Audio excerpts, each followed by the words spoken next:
sky right before my eyes, just like the sea moves me every time,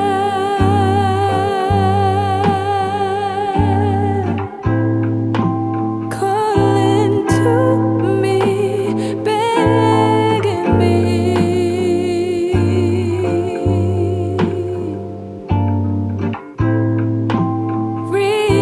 Reality reminds me I still want you. I want you.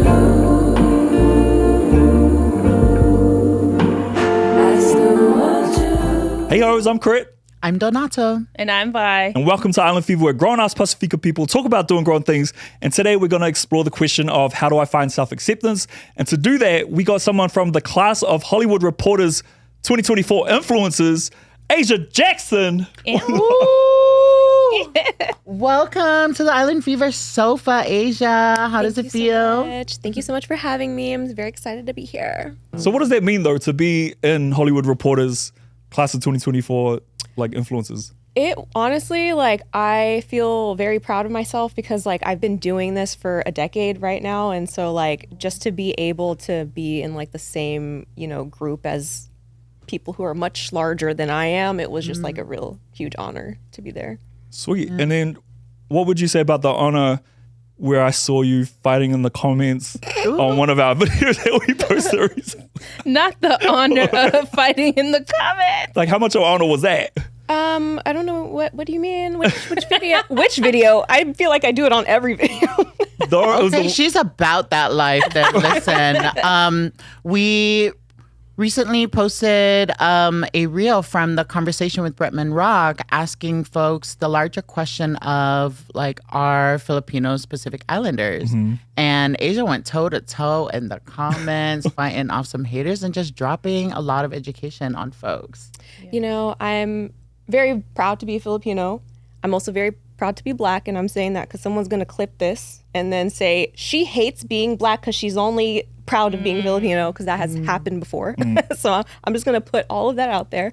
But yeah, I'm super proud of being Filipino, and whenever you are part of a group or community, no matter how proud you are to be from there, sometimes your own people they be cutting up. You know what I'm saying? So I just, like, had to put my 2 cents in there. There is, like, a huge history lesson in that conversation that you guys had, and I just wanted to add a little bit of context. And they had a problem with that, you can go argue with the professionals. Not to mention, though, too, like, the comment section be like the family reunion where everybody got an opinion, right? Everybody want to feel heard. Everyone want to put their 2 cents. So thank you for entertaining and, handling that engagement so that we didn't have to. We just, we got to see the numbers. Oh, yeah, you definitely helped those along. Yeah, the absolutely. I'm just here to do my job. Yo, so I know you've spent a lot of time in the Philippines, but your hometown is actually Long Beach, right? That's where you grew up. Yeah, well, yeah, I'm a military brat, but I went to high school in Long Beach, so that's, like, my honorary hometown. Oh, so tell us about that. Like, how has Long Beach kind of shaped you and just you in your career today? Yeah, I think Long Beach, like, growing up in Long Beach was great. It's very ethnically, racially diverse. It's very economically diverse. That was the first place that I lived in where there were a lot of mixed people. That's the first place that I lived where there were Filipinos and Samoans and, Viet, Thai, like, Cambodians. It was just, like, a very ethnically diverse city to grow up in. And I absolutely loved it. And that was the city that made me contend with, like, my identity, because there were also a lot of mixed people there. And so that was, like, the first time where I, like, really thought about what it meant to be Black and Asian, if that makes sense. Yeah. And then how old were you when you had your first Samoan boyfriend? Oh, yes. For everyone that doesn't know. Cousin? Yes, ma'am. My first boyfriend was Samoan. He's my favorite ex-boyfriend because he was just, like, a very chill, nice guy. What was his name? Oh, well. Red. So the thing is, because of your specific demographic of your audience, someone's Correct. probably going to know who it is. Right. So Yeah. I'm just not going to say it. She gets it. Yeah.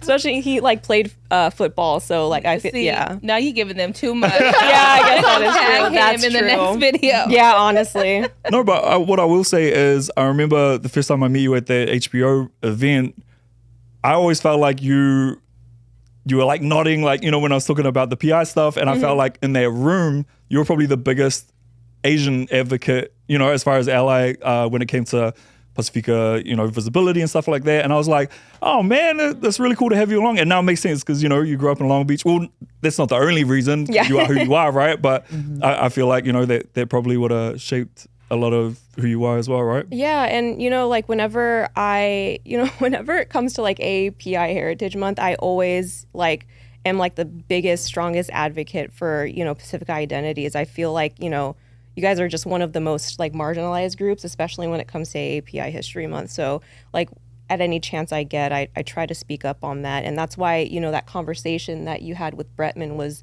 like, I was so pulled emotionally towards that conversation because, you know, there's a lot of resources that go to other groups because of, you know, people wrongfully, you know, identifying as a certain way. So that's always something that's been really important to me. Yeah.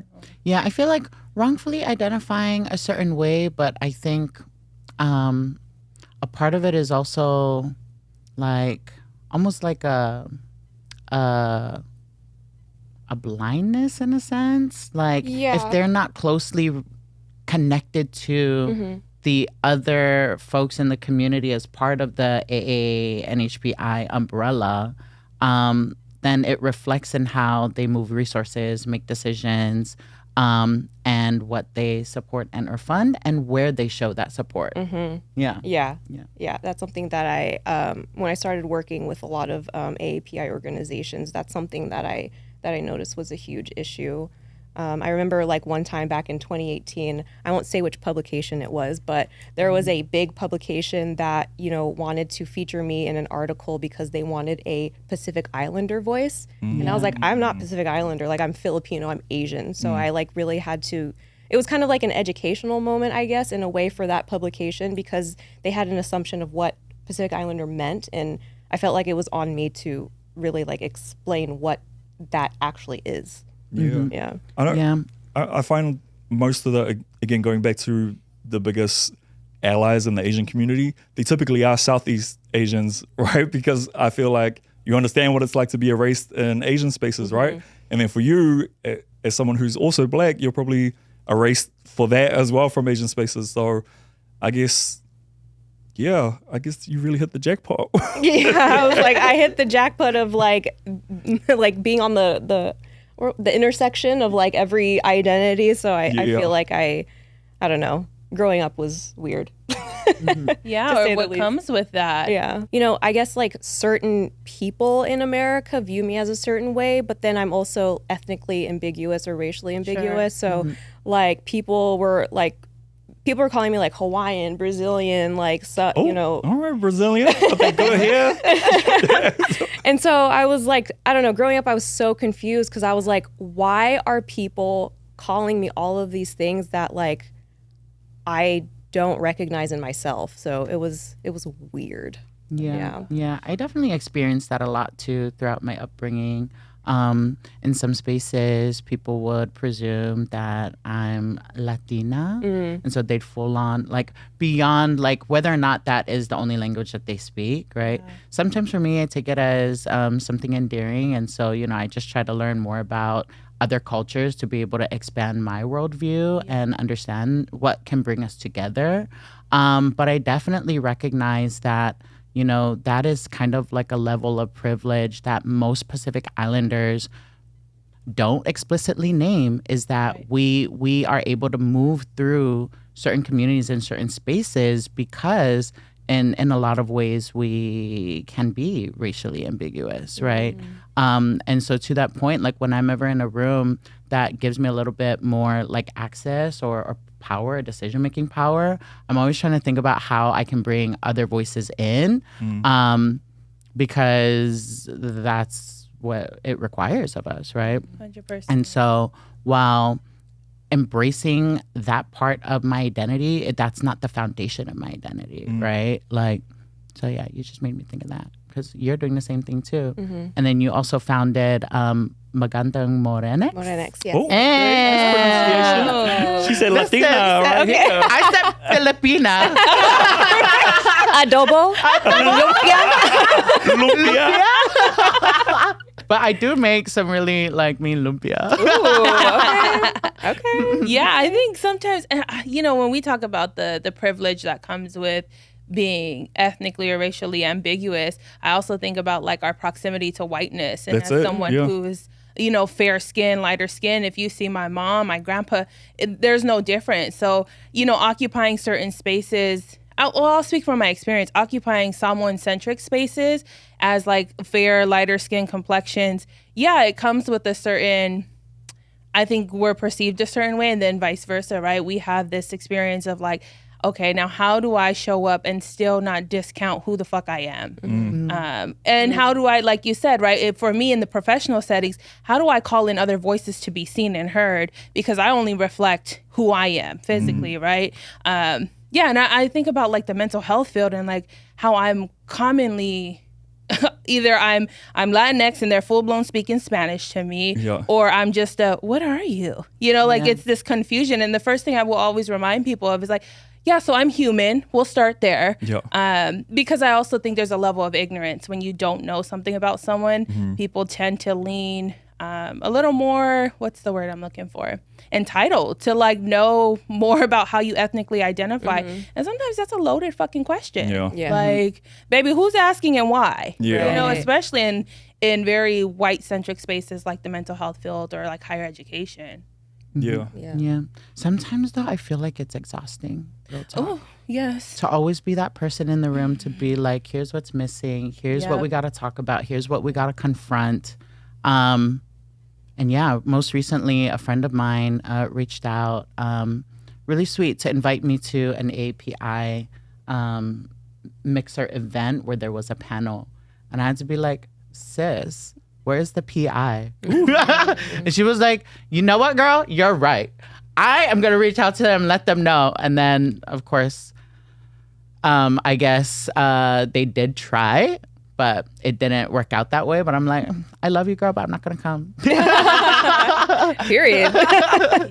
But yeah, sometimes it's just exhausting to always be in that position.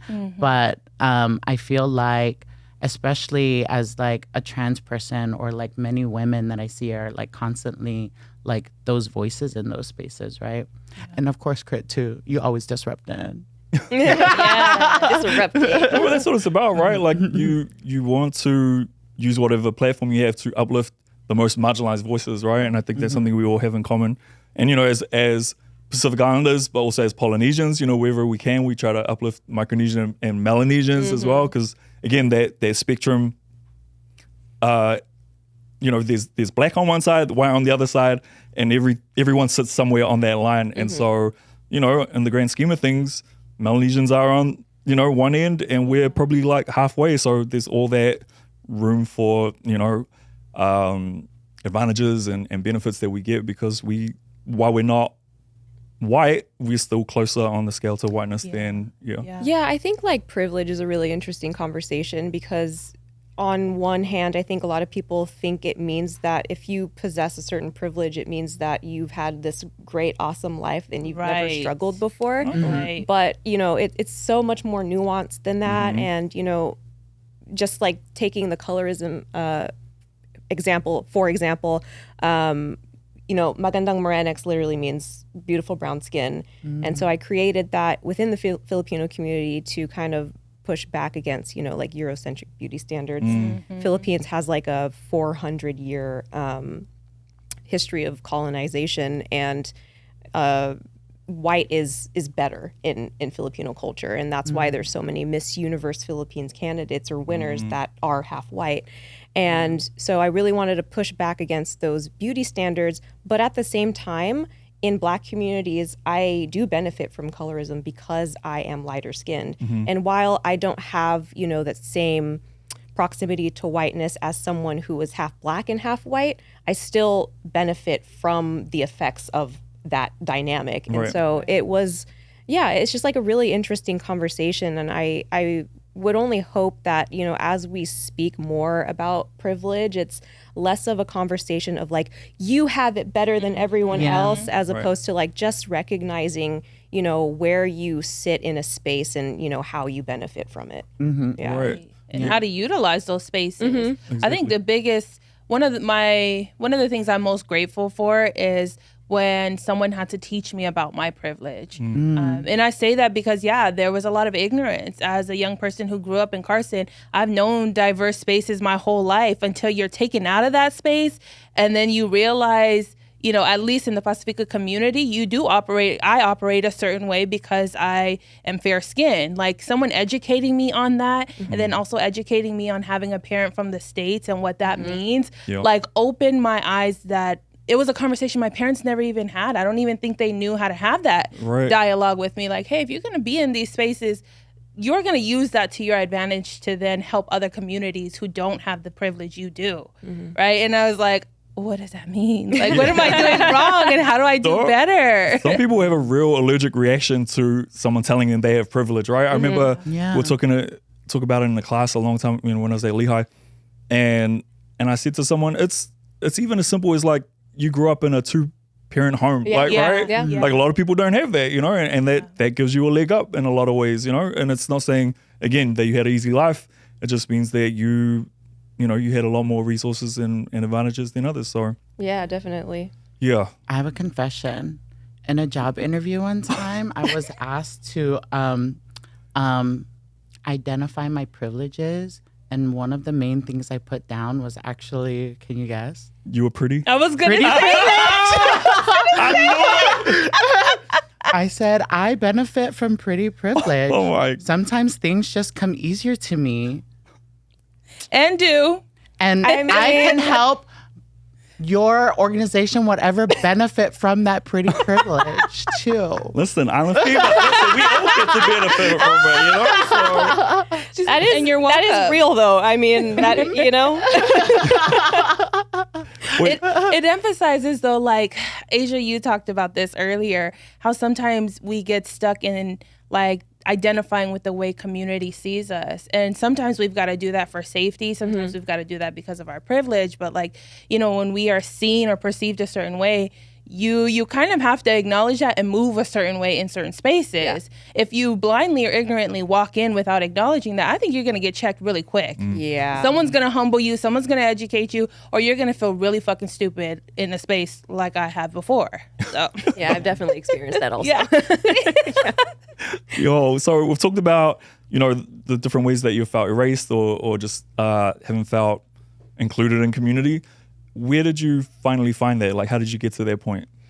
I think a lot of it just had to do with growing up. I mean, when you're in your 20s, you're kind of like, regardless of like your ethnic or racial background or identity, like you're just trying to figure yourself out as a person. Yeah. And I think just working through that as a person going through their 20s, I also just found a way to understand what my identity was, like racially, ethnically, and things like that. And I think being involved with community helped me a lot because I was able to, you know, speak to other people who, you know, had differing opinions, but just talking to people made me recognize how nuanced and complicated the topic of identity is. And that's, you know, I kind of just lived somewhere within all of those conversations and kind of picked up what felt right for me. Yeah. Now, when you say community, are you talking about the Blasian community? Because you know how I feel about, yo, there's so many content creators. I'm not going to name anyone by name, but like, it is their whole personality. Like, I'm a Blasian, and that's it. That's their whole shtick. Like, how do you feel about that? Because on one hand, I'm like, it's important to, you know, be proud of your identity and really, you know, be loud about who you are and make others feel seen too. Mm-hmm. But then it's also like, yo, is there anything else? Like, it just feels very gimmicky. Yeah, that's the thing. Because I know a few people who make content like that, and the thing that the issue that I have with that personally is just as a creator, it really pigeonholes you into a specific topic because they all try making different types of content. It doesn't perform as well because they've spent so much time building up this audience around this specific content and conversation. And yeah, I would just feel as a content creator and just as a person, I would feel a little unfulfilled playing that role because there's so many facets to me that are, you know, beyond race and ethnicity. And so I want to talk about that stuff too. I don't want to just talk about being Black and Asian, even though I do talk about being Black and Asian. Yeah. And, you know, it is important to me to, you know, talk about these experiences because it's something I never had when I was growing up. And so, you know, it is important to have those conversations and, you know, talk about those things. But I would never want that to be like, oh, you're the Blasian girl. You know what I mean? Like you're the one that does that on TikTok. And I don't know. I don't want to be known for that. It is part of my identity, but it's not something I want to solely be known for. As far as community goes, I know Tumblr was a big part of that too, like online communities, right? Yeah. Tumblr was a really huge part of that. That was like when I became baby woke, you know what I'm saying? Yeah. Like, I don't know about Tumblr. I don't know if y'all... I know Tumblr for different reasons. And if you know, you know. I don't know. Can you share? It was disrupted around the time Sesta Fosta happened, which limited the access for many sex workers performing online. And then Tumblr, the Tumblr I'm familiar with, changed. But it woke me in different ways. Okay. Yeah. Everything changed after the takeover. We'll just say that. But yeah, like growing up, Tumblr was a really huge way for me to connect with other people who were having these conversations specifically. Because if you tried having this on Facebook, girl, it wasn't going to be a good time at all. Yeah. So just to have people who were in tune with the conversation and being able to ask questions without judgment was really, really nice and really helpful for me when I was growing up. Yeah. Why didn't I ever find that space on the algorithm wasn't algorithm Right, yeah. Wait, so what would the equivalent today be, do you think? Or is there an equivalent where people can find community like that as easily? I honestly feel like TikTok is probably the closest one. The issue that I have with TikTok is because there's, you know, it's short form content, there's a lack of nuance with a lot of the conversations that people have on that platform. So that's just why I don't think it's like a 1-in-1 comparison, but it's probably like the closest one for the new generation. Yeah. I have been really enjoying Threads. Yeah. Me too, actually. Yet to try Threads. Yeah. The algorithm's kind of good. Like it shows you what you want to be seeing. Yeah, I always see things that I'm like, let me pull out my phone and start arguing today. But you know, Consistent. it's so interesting too because I get the, like what you're saying, Crit, around content creators or people, you know, on the internet kind of identifying solely as this one thing. Yeah, when it becomes their personality. Like that's just it and that's all, because in my world, in the clinical world, it's such a big deal to niche down. Like it's heavily preached to baby therapists who enter private practice. Like you need to speak to your direct client. And that means identifying who you work with, whether that's symptoms, life experiences, ethnically, right? Or even for me, I'm very clear on like, I'm a queer Samoan therapist because that's how I call in my community, right? Is like my identity itself is the green light to say, I'm here, I exist, I'm for you, versus some therapists, it's a little more nuanced, like you're saying, right? But yeah, to be successful, I had to niche down. I had to make it very clear on like who I work with, who I am, and what I'm calling in. Now I get to diversify what that looks like. Yeah. But if you don't, it's really hard for, you know, people in the world to find their therapist. Yeah. If there's so many boxes to fucking check and you're not making it clear which ones are your dominant ones, like imagine how long you'd be searching. Yeah, and even when we're like, you know, going back to the topic of like being ambiguous. Yeah. You know, for a lot of Black Asian people, like if we didn't specifically say that we're Black and Asian, people would never know what we are. And so that's kind of why I put it in my bio, because when people come to my profile, I want them to know that I'm Black and Filipino, because I feel like those two communities are always looking for creators to follow in the fashion and beauty space. And so I always talk about it in that way, because I want people to find me and see me as, you know, what I am. But, you know, I don't know, it's kind of like a double-edged sword, because you want to talk about it to find your people, but at the same time, you don't want it to overtake everything. Right. And Yeah, you don't make it your 100%. personality. Like you're offering a service. This is your way of being like, hey, yo, I'm here. Right. All the, you know, come see me. You know, that's what it is. And not making it like I only work with Samoan people, or I only work with Pasifika people. Like that's a question I get a lot, is like, hey, do you only work with Pacific Islanders? And I'm like, no, actually, it's just when you are such a small, I'm a small percentage in the field, right? I have to make it very clear. Yeah. So how did you actually carve out your space in the fashion industry? Because as someone who, you know, again, has that hit the jackpot as far as being Black and Filipino, you know, like I imagine it took some time. And I think one of my biggest struggle was like how isolating of an experience it was to being one of the first people to carve out that space for people like me. There was really no one online talking about being Black and Asian the time that I was creating content. And it was very isolating because I was just kind of there alone talking about it. And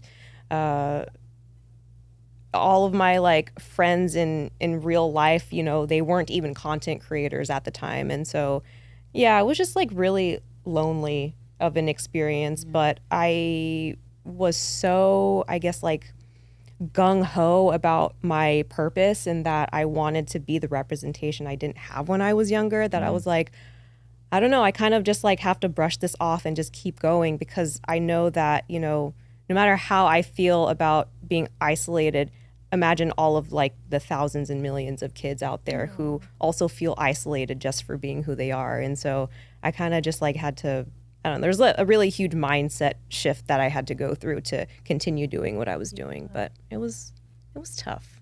Yeah. When did that shift happen? Like, did you notice that things started to really pick up? Yeah, I think it was when the second year of Magandang Morenix existing. Yeah. I think AJ Plus and NBC News started covering it, and that like blew shit up. Like I blew up overnight, and you know, from there, like people started inviting me to speak at universities and to speak on panels, and you know, Vogue, like Glamour, like all of these publications wanted to interview me, you know, talking about my experience. And I was like, whoa, this is so crazy. But it was also very fulfilling because of how isolating of an experience that was. I was like, oh my God, all of this hard work that I put into this, and like it's finally seeing something. Like something's finally happening about it. I mean, that really just goes to show what can happen when you believe in yourself, right? And you just really stick to your guns and what you want to do. So yeah, and honestly, like even just speaking authentically about your own experience just goes so far, because that's really all I did when I created Magandang Morenix. I was talking about, you know, how when I lived in the Philippines, I was bullied for having darker skin. I was just speaking authentically about that experience, and so many people resonated, not even in the Filipino community, but other communities as well. Like there were a lot of people in the Pasifika community, the Latino community, the you know, Indian community, South Asian communities that were also saying like, we also have this in our communities too. And it kind of brought people across all backgrounds together, which was really, really cool for me to see. And, you know, I also learned a lot about other cultures and through that experience too. So that was very nice. yeah, we all got colors. Yeah. We all suffer from it. Right? Yeah. Asia, I'm curious to know, as an impact generator, what are some of the descriptors that you're most proud of today? Ooh. Wait, what does that mean? Like in the ways that you have learned to like really embrace the fullness of yourself. Wow, that is a loaded question. I think that there's like a mantra that I created for myself in like my early to mid 20s when you know, when you talk about your identity online, there's going to be a lot of pushback and there's going to be a lot of trolling and things like that. And so when I first started talking about my identity, I had this mantra that I told myself, and it was like, no one can tell me who I am. And so, you know, I am Black and Asian, I am African American and Filipino, I'm Louisiana Creole, I am Indigenous, I'm Igorot. You know, all of these things are attached to me. That's who I am, and no one can tell me who I am, especially not a stranger online behind a keyboard. Like, you don't know who I am. I don't know who you are. Like, what the fuck is you talking about? So yeah, But I know you're crusty. yeah, exactly. 95% of the time they are. Yeah. The troll. Honestly, your hair And is they wearing no uneven. chapstick. Yeah, exactly.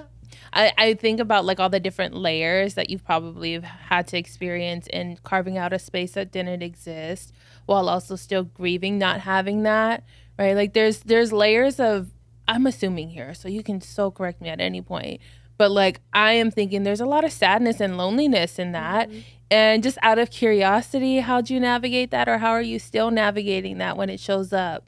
Honestly, when I was in my 20s, I looked for a therapist that was specifically And I- mixed Okay. with Black. And Yeah, because like I wanted to find a therapist that knew exactly what it was like to be at the intersection of identities. So I looked specifically for a therapist that was mixed with Black, and I found one that was Black and Armenian, I believe she was, and you know, throughout our sessions, we talked a lot about those experiences that I was going through. She knew exactly what I was talking about. And, you know, I just worked with her, and it all kind of came together after that. But I don't think I would have gotten to where I did as fast as I did if it wasn't for therapy. wow. Yeah. That was unprompted. That was not and you endorse therapy. Right, for yeah. us. That was unprovoked. So thank you for Yeah. sharing that and speaking to just how much therapy or just seeking support in general can help, you know, get through that. It's not going to take it away, right? To be clear, but it is going to elevate how you go through something, or maybe even feel less alone. Yeah, definitely. And also, you know, like sometimes when you're having issues, you feel like you're burdening other people by talking about it, and you know, you don't want to keep, you know, beating a dead horse, you know, with those people. And so I felt like there is a profession where people talk to you about these types of things, and so I was like, let me look into that. Yo, well, you know, we got to wrap this up, but before you go, I do want to ask you, you know, as far as fashion tips go, styling tips go, what, I mean, for our viewers out there, like, what are some things that maybe you could help them out with? You know, we're coming into summer. Yes. What are some tips for the summer that you could give them? And then, you know, us as well. Yeah. Okay. So one of my biggest pieces of advice is dress for your proportions. Don't dress for your height. Don't dress for, you know, your quote unquote body shape or whatever. Dress for your body proportions. So for me, I have like my hips are more narrow than my shoulders. For a very long time, I thought I had broad shoulders, but then when you look at your body as a whole, or when I did that anyway, I realized I didn't necessarily have broad shoulders. They were just wider than my hips.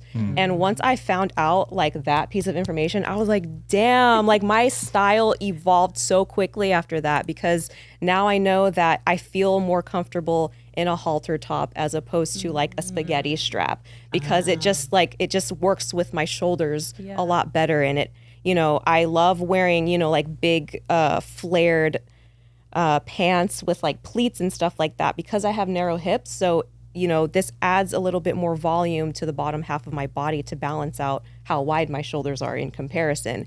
And so I think like when you look at your body like more holistically, like as a whole, and you kind of understand what you feel comfortable in versus what you don't feel comfortable in, I think confidence goes a really long way when it comes to style. I feel like the most stylish people that I know aren't necessarily like finding the perfect outfits to wear. They kind of just know how they want to occupy space. And I think like so much of how we view stylish people just comes from confidence. Because they know how they want to show up in a space and how they occupy space. As far as summer goes, I'm gonna be so honest with you guys. Summer is my least favorite fashion season. Like I hate summer. Yeah. Like you can't layer. Like it just gets Fall is so. my favorite because That's your you time can to layer shine. and play Yeah. with so many True. different textures and shapes. Yeah. And that's the thing with living in LA. Like I, love the sunshine, but like I miss a fall. I miss Yeah. an autumn. A real season. Yeah, a real season. Don't need winter, but a fall. Yeah, is a exactly. nice kinda, yeah. And as far as like specific, Okay, are you going to read each of them? Right. okay, yeah, Crit. okay, fine, I will. Start with Crit. You're kind of similar to me in that you have shoulders that are wider than your hips. So I would play around with like a baggier or wider leg jean to kind of just. I think silhouette is like the most important tool in styling, and so if you can create like a really interesting shape with your clothing, it just makes the outfit look more visually like striking and like just more interesting. So Well, I got a fat ass though. Is that All right, do I still now. get to show that off? Okay. Or like how's that? but you could also do that, like you can do both just on different days or in different outfits, you know what I'm saying? Like Yeah. like sometimes I want to show my chi-chis, but Yes. some day, like today, I'm not showing them. You know what I mean? Yeah, It's yeah. like you can do Sorry, I different looked- things. I can't help it, girls, girl. But yeah, like don't feel like you're, confined to like one style or things like that. Like really give yourself the ability to explore. This You need me to outfit, stack up? yeah. Yeah, let's see You it. didn't ask me to. I'm Let's see it. Let's see it. Absolutely. Oh no, I love it's so good. Yes. Oh no, it's so good. Yes. Okay, so for women Teach that me. for women that have like a fuller bust, Yes. I really like fabrics that are really light like this because they wrap around. So if you wear things like a tight knit, it feels really constricting around the bust area. Yeah. So I really love things like something like this, anything that like drapes around like a what do they call it? Like a wrap dress, like a wrap dress, anything that drapes or wraps around the upper torso as opposed to like a tight knit or like something that is like a little bit more constricting. I think that would look very beautiful on you. And this was the correct outfit to be wearing today. I dressed myself today thinking, what would Asia choose for me? Oh. And you were the inspiration. And look what happened. Period. Period. Now, I don't want to stand because I don't want to get free ass shots, okay? I already gave y'all free feet, okay? Shit. I'm dead. But go off, Okay. queen. I feel like you're much like me where I have like a shorter torso and longer Yep. legs. Well, we're Well, yeah, because we're the same height, right? Yeah. We're like both 5'6". So for us, what I like to do is I really like to focus on like lower rise jeans, but then choose tops that are a little bit longer so that it connects like at a middle point and it makes us look more balanced. Asia, the thing is, I got a fat ass and a gut to match. So I usually like high rise to grip all them things. Yeah, You know but what you I could mean? also do like a mid rise also, Okay, yes, because mid rise on people with short torsos, they fit on us like a high rise. So when I buy high rise pants, they go like all the way up to like my ribs, and I'm like, this don't look right. And so I like to, when I want to do like a high rise situation, I always look for mid rise pants because on us it's gonna fit as Okay. a high rise. Period. Yes. Right. So thank you Wow. for coming to my Yes. Yeah. Free well, game. Hey, Next episode, I'm going to have the mid-rise. I have a wrap dress. Oh, there you go. There you go. I need a halter neck, right? For my, Oh, my yeah. shoulders, I think you said. Honestly, that would kind of eat. No, Like, absolutely not. honestly. Secret in a halter. Listen, Oh, I know- yes. I know there's pride and everything, but absolutely not. But Okay. and on that note, Bye.